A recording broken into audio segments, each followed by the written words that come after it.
Bueno, sin duda ninguna. Sí, sigan. Bueno, pues puedes pasar a la siguiente diapositiva, por favor.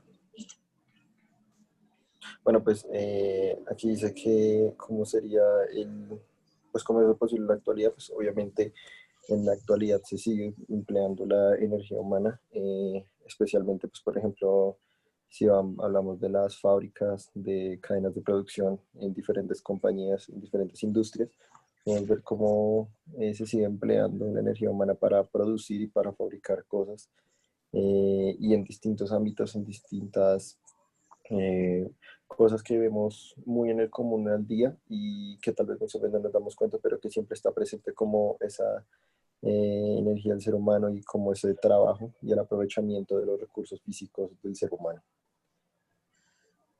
Muy interesante esta problemática porque efectivamente no podríamos pensar simplemente en un reemplazo del hombre por las máquinas, sino efectivamente, como ustedes lo muestran en la última diapositiva, en un aprovechamiento de cosas que la comunidad humana opera. En algunos casos, por ejemplo, en el curso de Introducción a la Ingeniería Civil, en el primer semestre de Ingeniería, durante varios semestres donde estaba en ese curso, algunos alumnos trabajan en un proyecto de posible aplicación de la ingeniería y muchos mencionan cosas como, por ejemplo, esos andenes en los cuales al caminar los humanos pusimos pues una fricción o una situación, digamos, electromagnética o en todo caso de movimiento que permite efectivamente, por ejemplo, generar energía. En todo caso, efectivamente hay un campo de imaginación importante para esto y, por supuesto, una idea más prospectiva y menos, digamos, negativa o menos pesimista, pensar que simplemente estamos siendo puestos a un lado. Es muy interesante este tema. Bienvenidas las observaciones de todo el curso. Eh, Quisiera sugerir alguna idea o alguna tendencia sobre el aprovechamiento de la energía humana o del trabajo humano hacia el futuro. Nueva tendencia sería interesante. Bueno, este segundo grupo de Nicolás y Camila nos trae algo. Adelante, Camila y Nicolás. Hola, buenos días, ¿me escuchan? Sí. Bueno, nosotros también teníamos sobre la energía humana. Entonces, pues básicamente en la antigüedad también pues vimos se utilizaba mucho para trabajo manual, trabajos de fuerza, entonces carga de materiales para la construcción, mucho en la agricultura, en la minería. También había un componente importante en transporte, por ejemplo, pues como hablábamos el otro día sobre los cargueros, también había pues quienes movían carrozas, pues digamos, llevándolas ellos mismos, o las canoas también que eran impulsadas a través del trabajo humano. Controles que se tenían, pues había unos pocos casos en los que había trabajo remunerado o trabajo simplemente como por la ayuda misma a la ciudad, pero pues en la gran mayoría de los casos era castigo el incentivo principal para quienes no trabajaran. También pues teníamos, pues era una época en la que también la esclavitud era muy frecuente. Impactos, la gran mayoría eran frente a la salud de los trabajadores, no habían muchos controles ni regulación que buscaran pues como mantener su bienestar, entonces pues en muchos casos los quienes trabajaban en estas áreas terminaban con impactos en su salud muy grandes, morían muy jóvenes. Y pues bueno, hoy en día podemos encontrar todavía muchos trabajos que son parecidos, todavía vemos mucho trabajo manual, pues en transporte, en minería, en agricultura, pero pues es un trabajo muy distinto, primero porque hoy en día es remunerado, pues hoy en día eh, no se utiliza el castigo como herramienta principal de incentivo, sino la remuneración. Y pues además hoy en día son trabajos que vienen acompañados no solo de muchas herramientas de maquinaria y tecnología, sino también de controles que ayudan pues a conservar la salud de las personas, que evitan que hagan esfuerzos pues más allá de sus capacidades. Muy bien.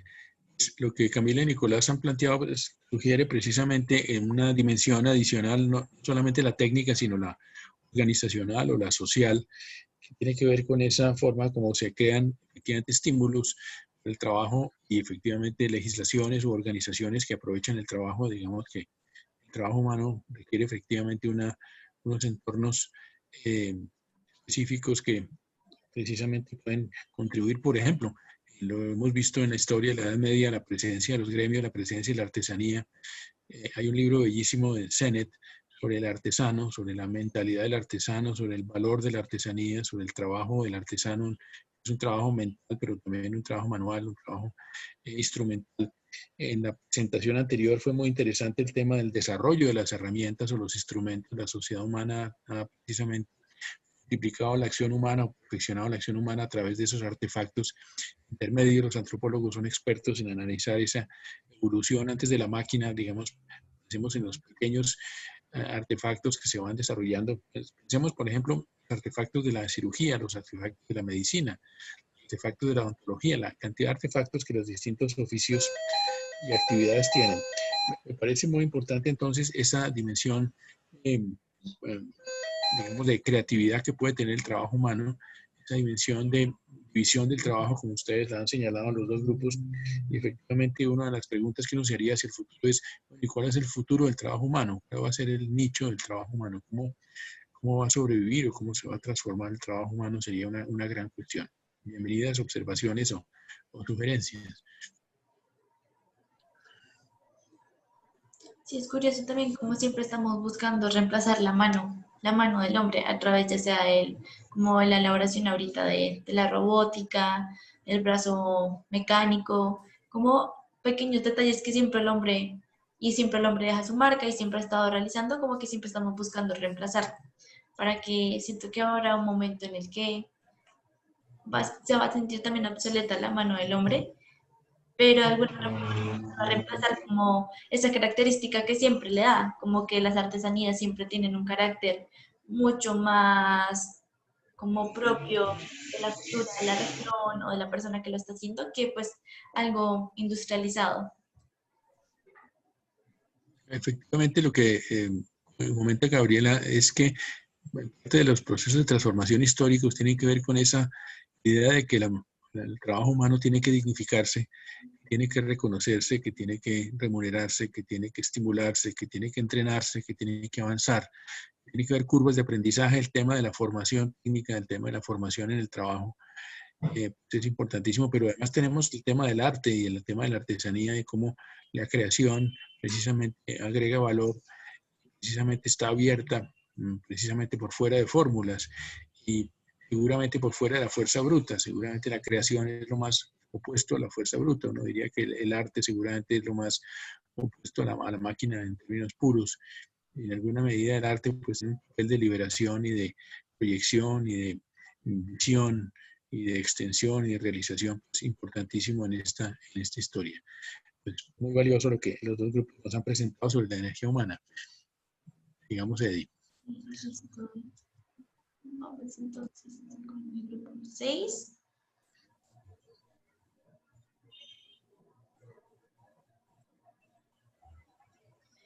De Isabela, Gabriela y Gabriela. Adelante.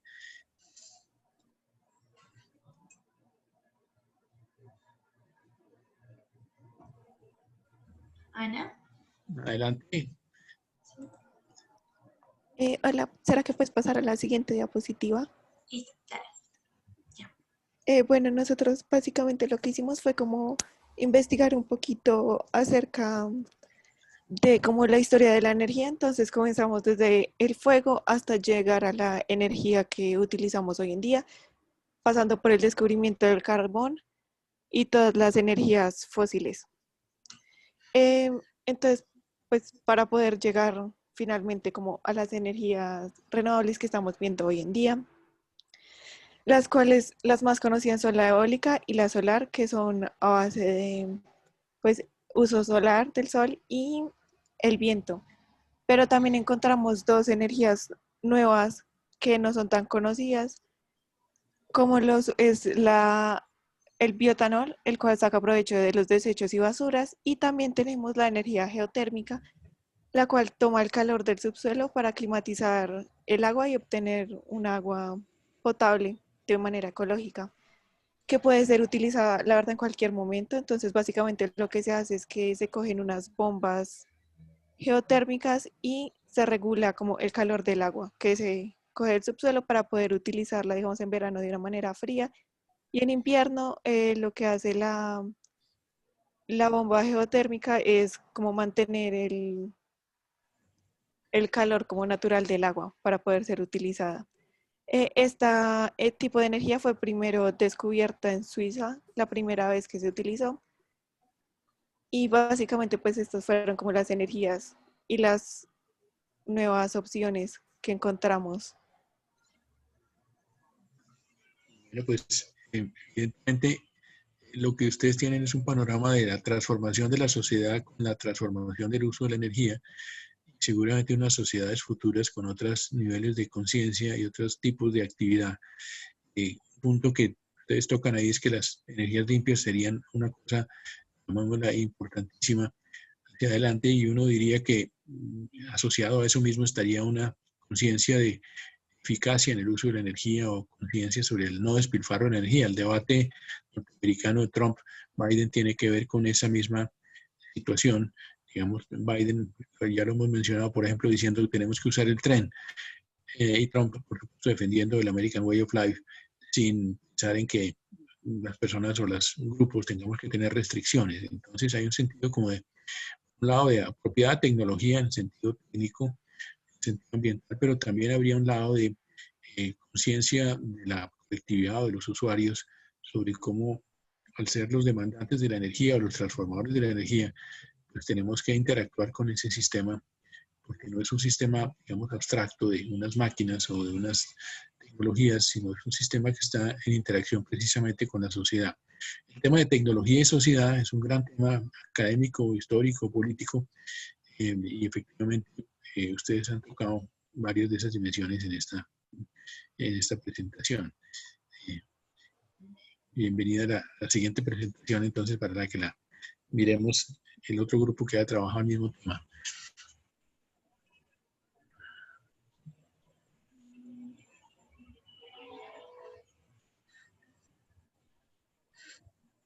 Creo que el otro grupo que estaba trabajando el tema era el número 9.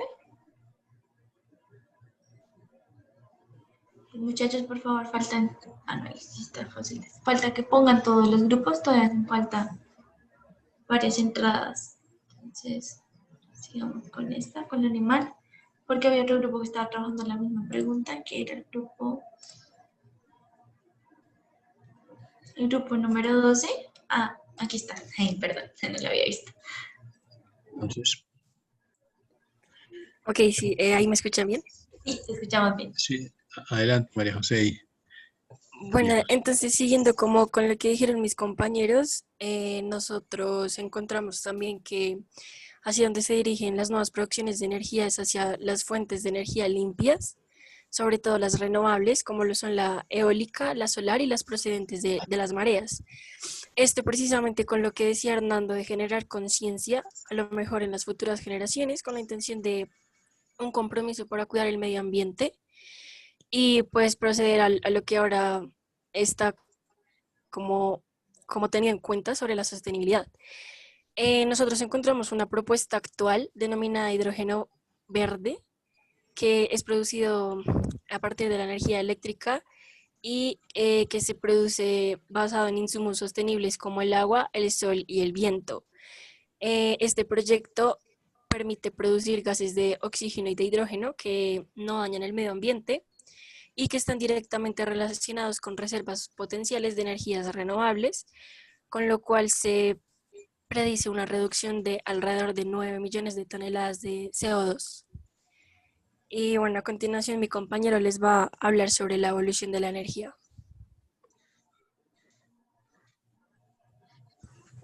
Bueno, respecto a la segunda parte, entonces, pues como ya ha sido mencionado por los otros grupos, antes la energía era más que todo energía física, por así decirlo, energía hecha por animales, por nosotros y así. Sin embargo, en los últimos siglos es donde se ha visto los cambios más drásticos en la producción de energía, ya que inicialmente esta dependía de la madera, luego los combustibles fósiles tomaron un papel principal. Estos son más que todo el petróleo, el gas natural y el carbón.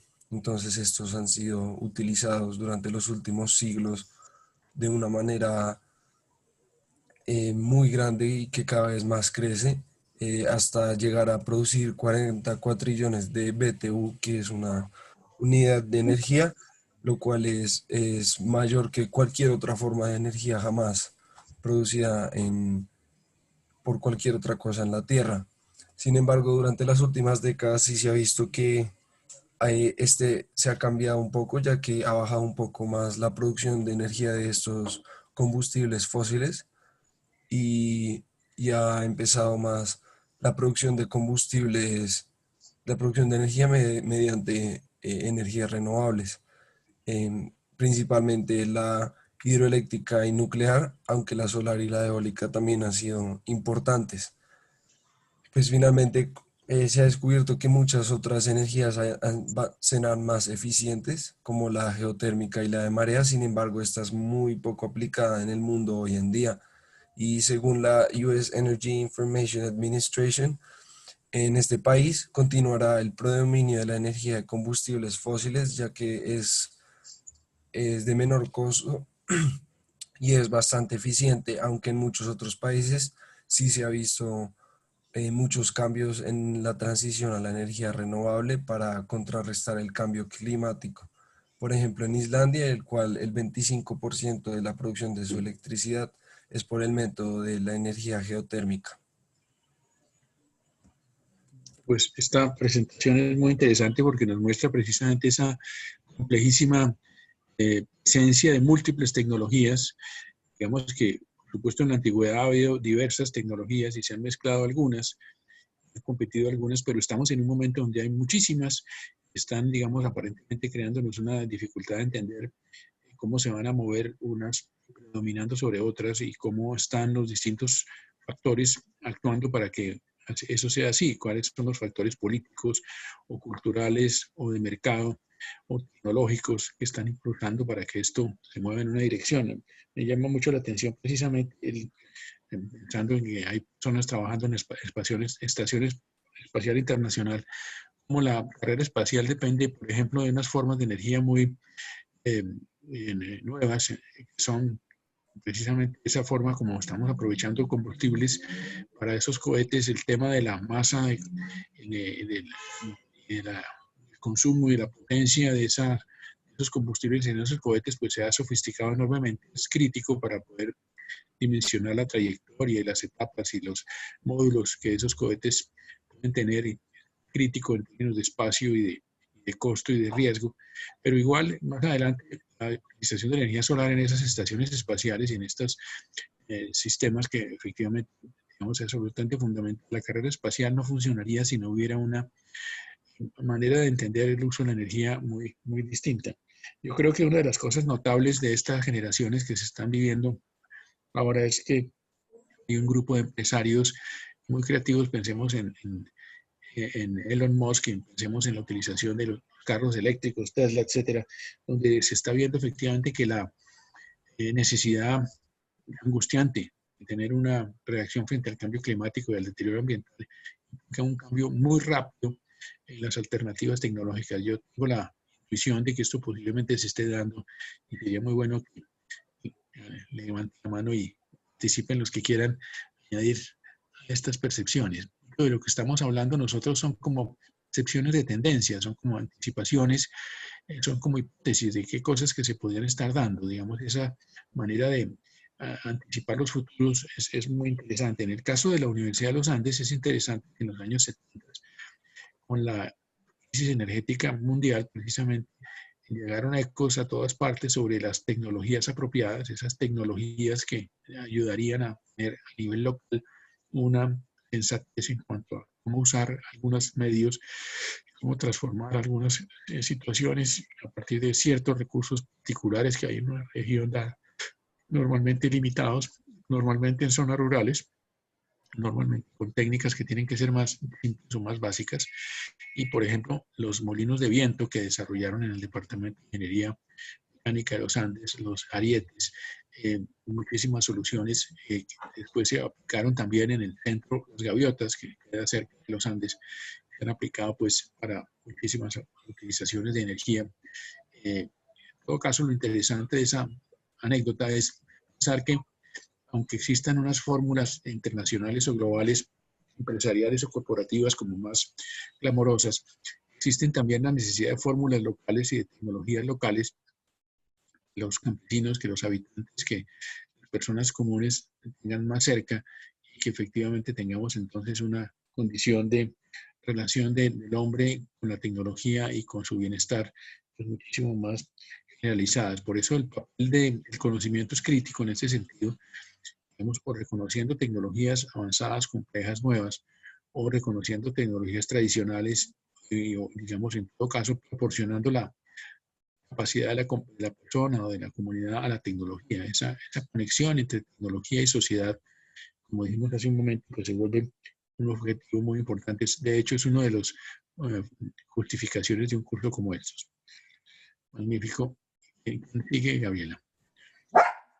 Continuamos con el siguiente grupo de energía eólica.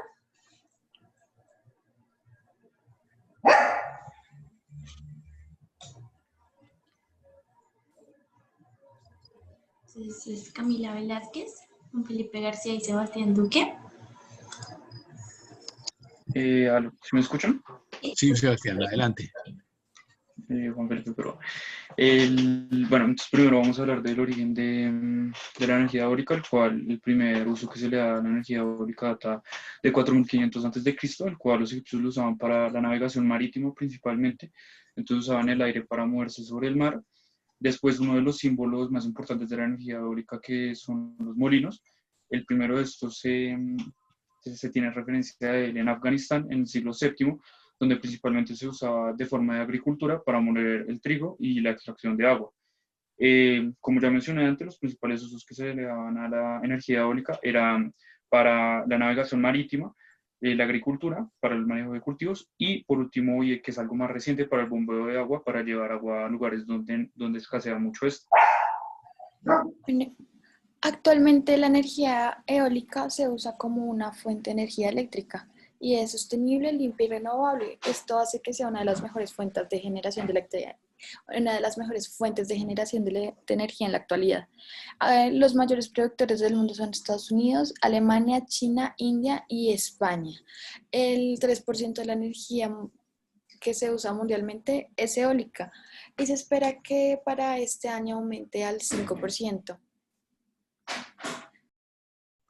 Bueno, en la parte de artefactos encontramos que este tipo de energía ha sido usado en diferentes sectores, desde los sectores de la producción alimentaria a transporte y también los deportes han sabido aprovechar este tipo de energía por medio de diferentes artefactos como las turbinas, las velas en los botes, las tablas de surf, aeroplanos, entre otros. Pero el más importante y por el que más lo reconoce el público es en la generación de electricidad por medio de aerogeneradores y autobombas. Ahí ya entran todo lo que es los parques eólicos y como todos estos ayudan a la producción de una energía limpia. Por parte del impacto, se tiene en cuenta que este tipo de energía ha sido fundamental para la vida de algunas civilizaciones, para facilitar muchos procesos y crear en algunas épocas lo que se conoce como excesos de producción. Sin embargo, y a pesar de todos sus pros que tiene, también es muy difícil volverla de uso primario porque presenta también una contradicción o un dilema como con la energía solar, ya que no es estable todo el tiempo, digamos que es intermitente y no fluye de la misma manera a lo largo de los días. Y también la instalación de los parques eólicos acaparan mucho espacio y tienen bastante contaminación auditiva. Este aprovechamiento de energía eólica pues es esencial. Hace algunos años me tocó escuchar en MIT al capitán Cousteau, precisamente, que era un gran explorador y tenía, digamos, del tema marino, el tema natural, y tenía un desarrollo de una embarcación con otros promotores donde no había una vela en el sentido de tela o de lienzo móvil, sino era una especie de turbina vertical, una especie de tubo que era metálico que, digamos, al captar el viento, el tubo, digamos, quedaba por dentro de esa columna hueca, unas corrientes que eran las que impulsaban la embarcación. Con esa vela rígida, digamos, esto obtenía velocidades del orden de 20 nudos, que son pues altísimas en términos de embarcaciones. El profesor Peter Land de la Universidad del Instituto de Tecnología de Chicago, un arquitecto, nos visitó hace unos años en el Departamento de Arquitectura. Nos contó de algunas cosas que estudiaban allá en esa escuela de arquitectura. Una de las preguntas era cómo en una ciudad contemporánea, en una ciudad de edificios, aprovechar el viento. Y digamos, una de las dificultades precisamente es crear unos prototipos, Gabriela lo sabe seguramente, cómo ciertos edificios y ciertas edificaciones pueden aprovechar el viento. De hecho, los molinos holandeses que giran sobre sí mismos y que tienen distintas aplicaciones, pues son parte de eso. Pero uno de los problemas que me explicaba a mí el profesor Álvaro Pinilla de Ingeniería Mecánica en los Andes, que es un experto en vientos y uno de los expertos en parques eólicos, es que precisamente en la zona urbana el régimen de vientos y de corrientes tiene mucha turbulencia y mucha irregularidad, y entonces cuesta trabajo precisamente hacer un aprovechamiento apropiado. Recientemente sé que en los últimos años en California se han hecho varios experimentos muy interesantes de crear unas especies de cometas que se elevan a una altura interesante, y en esa altura precisamente la cometa opera como una captadora del movimiento del viento, genera energía y transmite a través de esa cuerda energía eléctrica, digamos, hacia el sitio donde se está necesitando. Digamos que hay muchísimos problemas y muchísimas preguntas y muchísimas opciones sobre dónde captar la energía eólica y cómo captarla. Yo creo que este es un campo donde vamos a estar viendo cosas bien interesantes hacia adelante, cada vez más. Muy buen planteamiento. ¿Quién más trabajó sobre energía eólica? Y de la energía eólica.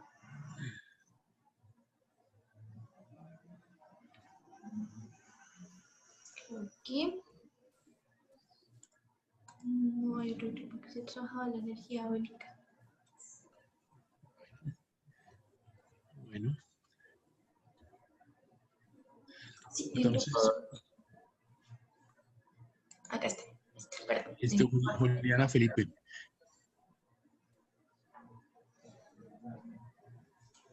Felipe. Adelante, Felipe, Mariana, Juliana.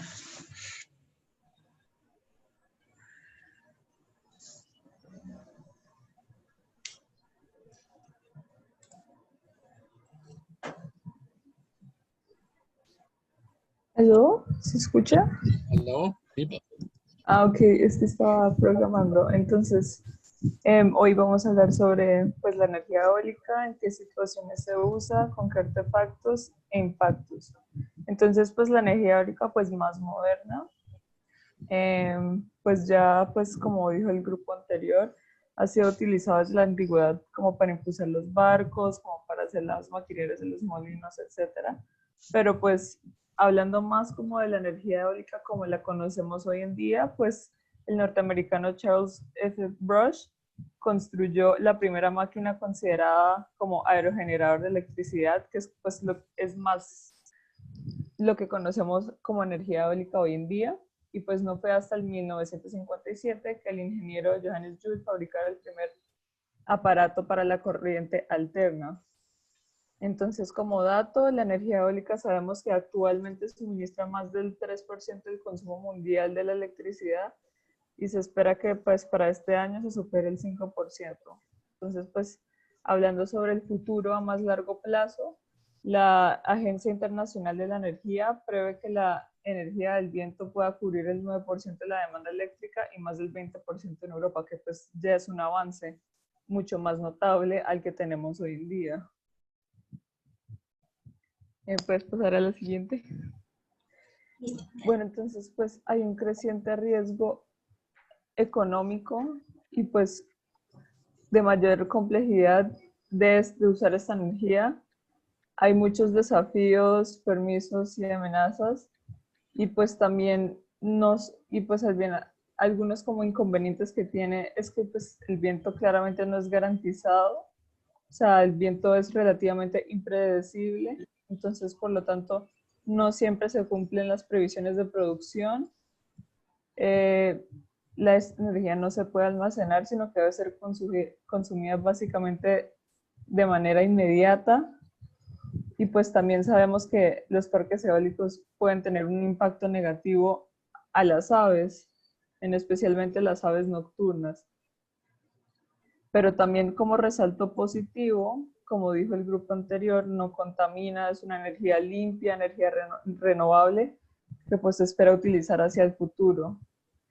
¿Cómo funciona? Básicamente, pues la energía eólica se obtiene al convertir el movimiento de los palos de un aerogenerador en energía eléctrica. Entonces, pues este aerogenerador es un generador movido por una turbina accionada por el viento, y pues estos molinos lo que hacen es, pues, gracias a la energía cinética producida por los efectos de las corrientes del aire, pues la convierten en energía que podemos usar. Entonces, pues el impacto hacia el futuro que se espera tener con la energía eólica es esa, es que podamos encontrar una mejor manera para utilizarla y tratar de disminuir pues los impactos negativos resaltados anteriormente para poder usarla de una manera más eficiente. Bueno, pues esta segunda presentación sobre energía eólica nos refuerza la idea de que hay un gran potencial y que hay una dinámica en la transformación de esa tecnología y de esas aplicaciones. Recuerdo en los años 80 en el estado de California, precisamente como resultado de lo que el presidente Carter movió en su presidencia años antes. Recordé la vez pasada que el presidente Carter es ingeniero nuclear y que por eso mismo con una conciencia de la energía. Y entonces en California se empezaron a crear con estímulos tributarios, con estímulos fiscales, pues parques eólicos. Hoy en día, todos sabemos cómo Portugal o España son precisamente unas potencias en energía eólica, que están exportando no solo energía, sino que están exportando efectivamente la tecnología. En ese sentido es interesantísimo lo que viene pasando, y interesante la observación sobre el impacto sobre las aves. En este caso, digamos, siempre puede existir con cualquier tecnología, con cualquier acción humana, factores de impacto negativos que tenemos que anticipar y que tenemos que mitigar seguramente con estas acciones. El mensaje está cambiando, evidentemente están apareciendo nuevos artefactos y seguramente estos sistemas y conjuntos van a seguir extendiéndose.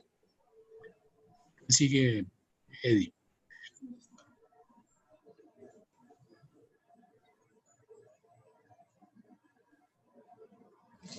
Energía animal. Sí, Camila Báez, Valeria Pinzón y Julio Esteban Melo. Adelante. Buenos días, ¿me escuchan bien? Buenos días, Julio, sí. Bueno, vale. La pregunta que nosotros nos tocó evaluar era de cómo se originó el uso de la energía, con qué medios e impactos y cómo esto ocurre hoy en día. Entonces, pues en primer lugar, nosotros encontramos que la energía animal ha sido usada por el hombre desde tiempos muy antiguos, y esta surge como principal consecuencia para solucionar la necesidad de la fuerza para mover pues molinos y arar campos y demás. Es decir, todo lo que tenía que ver está relacionado con la energía del movimiento. También encontramos ahí que esta energía también era limitada porque dependía exclusivamente del uso de los animales, por lo que los animales tenían que descansar y demás. Ya después de eso nosotros evaluamos cómo había sido la energía animal durante varias épocas durante las diferentes épocas. Entonces, en los tiempos antiguos encontramos lo que veníamos diciendo ya, la importancia de la energía del movimiento principal para mover, arar los campos, mover los molinos y demás. Y actualmente encontramos que la energía animal en los tiempos modernos está muy relacionada casi que con los países en desarrollo y los países pobres, ya que son los países que no tienen acceso principalmente a las tecnologías de punta, digámoslo así. Entonces, por lo que esta energía en estos países es todavía empleada en las labores agrícolas y de transporte más que todo.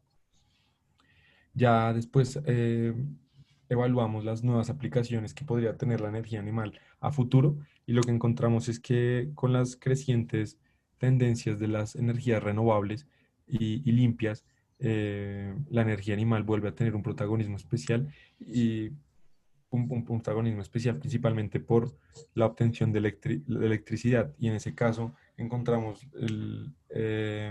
un caso sobre la energía que producen las medusas, y es la que a través de esta energía se está intentando, pues sí se está investigando, sintetizar las proteínas verdes que producen esa bacteria, y con el objetivo de mezclarla con la energía solar y producir energía. También encontramos el caso de los desechos de los animales, y que a través de ellos, y principalmente el de las vacas, se puede producir más gas metano y energía. Entonces, no sé qué más quieran decir mis compañeras y añadir. Bueno, en cuestión a lo que ocurre hoy en día con esta energía, pues básicamente debido a la industrialización y la maquinaria, esta energía se usa en menor medida. Sin embargo, esta aún sigue siendo clave para la producción y transporte en algunas personas, especialmente personas de países en desarrollo o países pobres. Bueno, esta energía se puede llegar a considerar ineficiente. Entonces, se están realizando investigaciones para utilizar esta energía como una principal fuente, ya que esta es una energía limpia y es renovable. Bueno, estas investigaciones que se están haciendo son principalmente las que dijo mi compañero, la de obtener energía a partir de la energía, valga la redundancia, de las medusas, y a partir también de los desechos de los animales. Bueno, gracias Valeria. Evidentemente los animales son solamente unos compañeros de la especie humana, unos socios de la especie humana. A veces, muchas veces hemos maltratado a las especies animales, y precisamente ese es un cambio muy importante en las últimas décadas, digamos, conceptual, cultural y por supuesto también político, está siendo relevante. Pero por otra parte, los diseñadores lo conocen muy bien, como pensemos en Leonardo da Vinci, las formas de los animales, el movimiento de los animales, la estructura de los animales, digamos, la lógica operacional de un pájaro o de un pescado, precisamente son algo que tiene una capacidad enorme de señalarnos mejores formas de aprovechamiento del movimiento, de la fuerza, de la operación, la eficiencia aerodinámica o hidrodinámica de un pescado o de un pájaro, pues son algo que está inmediatamente al lado. Seguramente tenemos que estudiar mucho más a las especies animales en muchísimos aspectos. Es interesante, algo de lo que en el siglo XX se dio, la famosa etología. El profesor Carlos Arturo Mejía es uno de los expertos en el departamento de biología sobre, por ejemplo, sobre simios, sobre micos. La etología estudia el comportamiento animal. Nosotros, pues evidentemente, en esta idea de conocer la naturaleza y tener un sentido más responsable de habitación en la Tierra, tendríamos que solamente conocer los recursos minerales o los recursos inertes, y por supuesto los recursos vivos, conocer a estas especies en tantas dimensiones, que son valiosas como conocimiento y valiosas como recursos, para poder precisamente existir con ellas, salvarlas. Uno de los temas que tenemos con muchas de las especies es efectivamente su desaparición, o su debilitamiento, o su, digamos, su menosprecio, y posiblemente lo que tenemos con este capítulo de la energía animal es descubrir el mundo animal en el sentido de los valores que estos elementos tienen. Cuando pensamos en que con la explotación de las ballenas, el aceite de ballenas en los siglos XVI de adelante, por ejemplo, los japoneses pues han hecho una depredación impresionante de los mares del mundo, que en el Brasil durante toda la colonia el único combustible que se usaba para iluminar las casas era aceite de ballena. Pues eso es algo que hoy en día pues es absolutamente, digamos, escalofriante, y afortunadamente creo que estamos cambiando hacia una percepción distinta de no tratar esos conjuntos de los animales como simplemente un recurso que tiene que ser depredado. Entonces, pues seguramente como nos falta conocimiento y nos falta investigación y nos falta desarrollo, es algo de lo que surge en este mismo sentido. ¿Hubo algún otro grupo que trabajara en energía animal? ¿Quién no?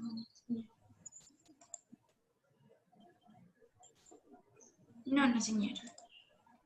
Sigamos con combustibles fósiles.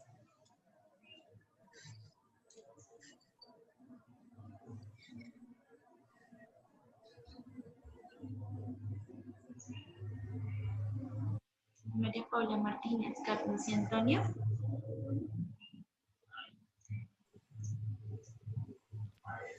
Y hola, ¿se escucha? Sí, sí, adelante. Listo, buenos días. A nosotros nos tocó hablar sobre la energía por medio de combustibles fósiles.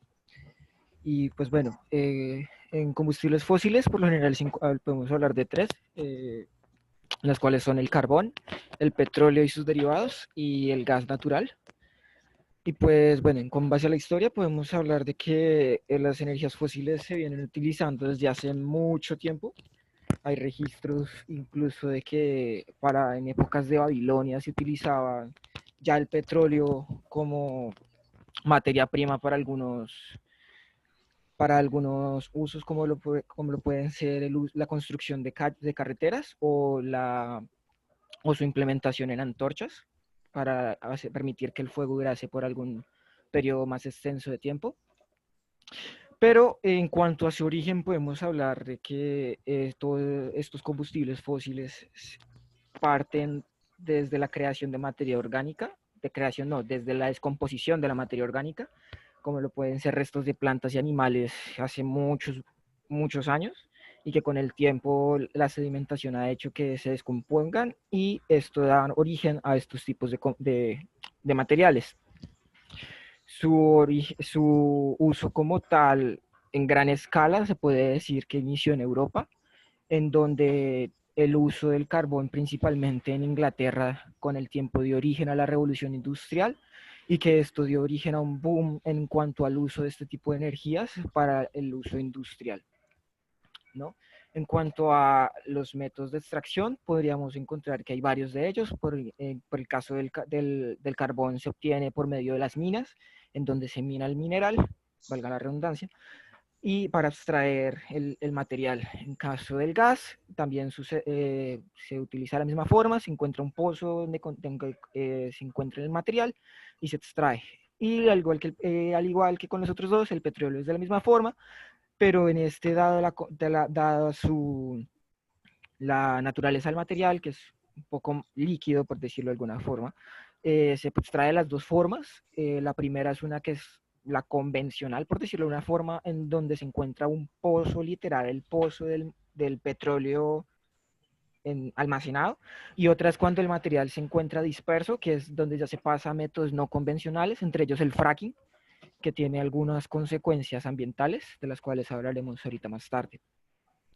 En cuanto a su uso, se utiliza en diferentes ámbitos. En el ámbito industrial, por ejemplo, se ha llegado a utilizar el carbón, el petróleo y el gas, no solo como materia generadora de energía para la realización de los procesos en cuanto a máquinas y todo esto, sino también como materia prima para la elaboración de diferentes productos, entre ellos fertilizantes. La industria petroquímica lo utiliza mucho para la elaboración de plásticos, por ejemplo, los derivados del petróleo, y todo este tipo de materiales que se utilizan en diferentes campos. Se utiliza también como combustible hoy actualmente y desde hace mucho tiempo, tanto el petróleo como el gas y el carbón y sus derivados principalmente. Consecuencias, podemos hablar de dos consecuencias principales. La primera son los impactos ambientales que estos ha tenido. Tanto el uso y extracción del carbón como del petróleo han generado a través del tiempo grandes impactos ambientales.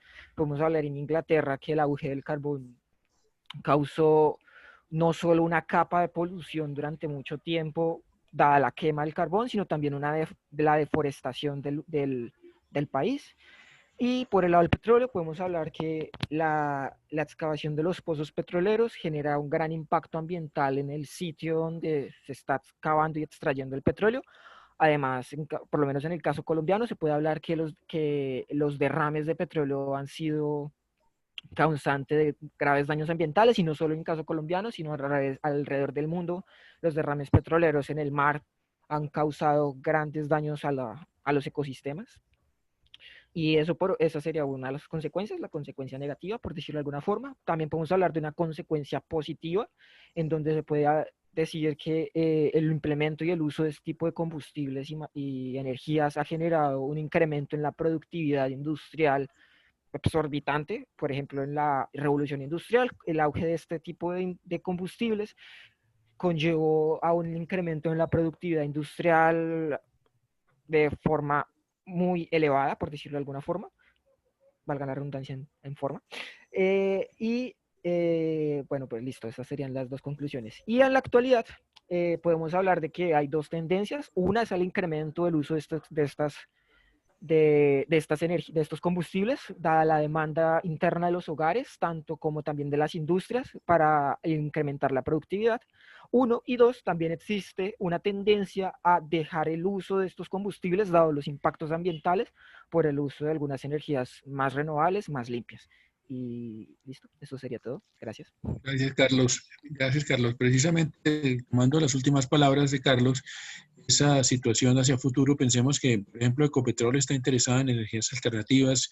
British Petroleum es importantísima, también ha trabajado mucho en energía solar, entre otros temas, en las últimas décadas, y que, por supuesto, las compañías de energía, porque ya no son solamente de combustibles fósiles, son genéricamente compañías de energía, pues tienen que estudiar qué va a pasar políticamente o ambientalmente en el futuro cuando se bloquee el uso de combustibles fósiles o se agoten, como se vienen agotando en algunos casos, y efectivamente tengamos que evolucionar hacia otra matriz de energía. Efectivamente, el tema político con los combustibles fósiles, pensemos en los sindicatos del carbón, pensemos en la geopolítica del gas en Europa y pensemos, por supuesto, en los bloques políticos alrededor del petróleo, con los embargos petroleros, etcétera, pues tiene una dimensión muy, muy importante. Continúa, Eddie. Veamos un par de... El otro grupo que trabajó combustibles fósiles es el grupo número 9.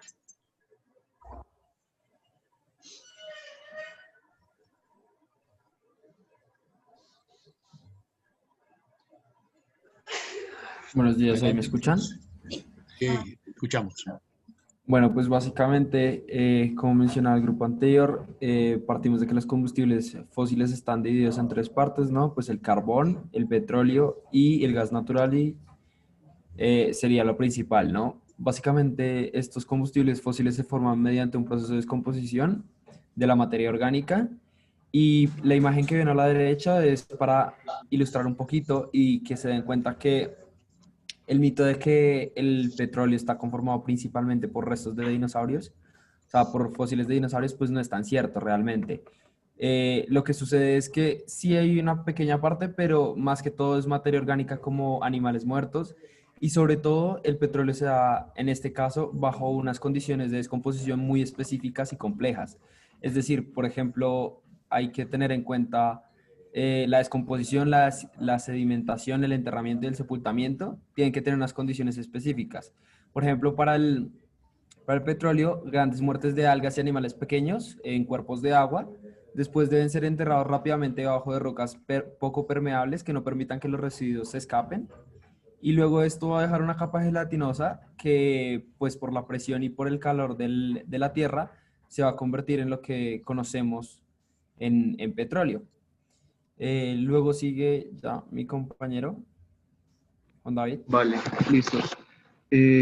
Los combustibles fósiles se empezaron a explotar y pues utilizar a partir de la revolución industrial aproximadamente en el siglo XVIII, cuando James Watt inventó como solución la máquina de vapor para reemplazar los lentos procesos de fabricación de otros productos de la época.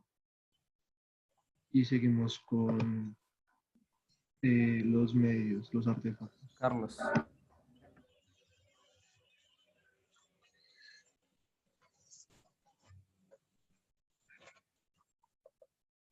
Bueno, parece que no está, entonces pues lo voy a decir prácticamente. Hubo dos artefactos los cuales se utilizaron los cuales se utilizan para la extracción del petróleo y de los combustibles fósiles. El más común es las bombas o varillas o machines, que son conocidas en la ciudad de origen, pues Carlos hizo esto, veo que le dicen así, y se usan para levantar de manera mecánica el líquido situado en el pozo, que supongo que son las que comúnmente conocemos en las imágenes que se ven como parecen como unos martillos gigantes. Pero bueno, no, espérate. Y otro artefacto que se usa para esta extracción es una bomba de inyección de agua, mediante la cual con un tubo que contiene pues, agua, se mete bajo la tierra para que el petróleo salga a flote. ¿Sí? Sería principalmente eso. Qué pena pues la última parte, pero no sé, Carlos.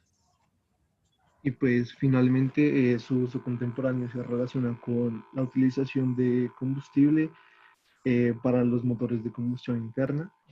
El carbón se utiliza para generar electricidad y el uso del gas natural pues para la cocina en el hogar. Bueno, pues evidentemente estamos desde hace 130, 140 años sometidos a desde el descubrimiento del petróleo en Pensilvania, en la explotación del petróleo en 1857, más de 140 años, en un mundo crecientemente utilizador de los combustibles fósiles. En ese siglo XVIII, XIX, lo que se usaba más efectivamente, como se ha dicho, era el carbón, pero después vemos esencialmente un mundo dominado por el consumo petrolero con sus transformaciones. Y efectivamente eso nos ha creado una dependencia enorme del automóvil.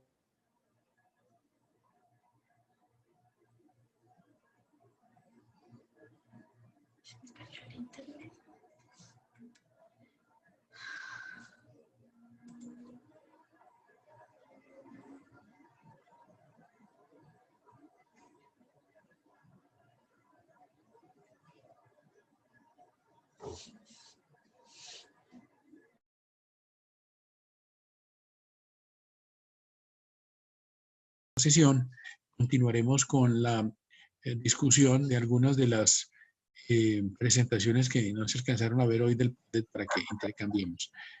¿Quieres decir algo más, Edith? Y ahí sí que veo, se cayó la conexión. Y bueno, para recordarles, la otra semana tendremos nuestra comprobación virtual número 3. Ya a las horas de la tarde tendremos como las lecturas y las instrucciones para que puedan subir. Entonces, también para que también vayan avanzando en su monografía final, si tienen alguna duda, alguna consulta, no duden en escribirnos, ya que pues ya se acerca casi la entrega de la misma. Bueno, muchas gracias a todos. Que tengan un buen fin de semana. Feliz fin de semana para todos. Gracias.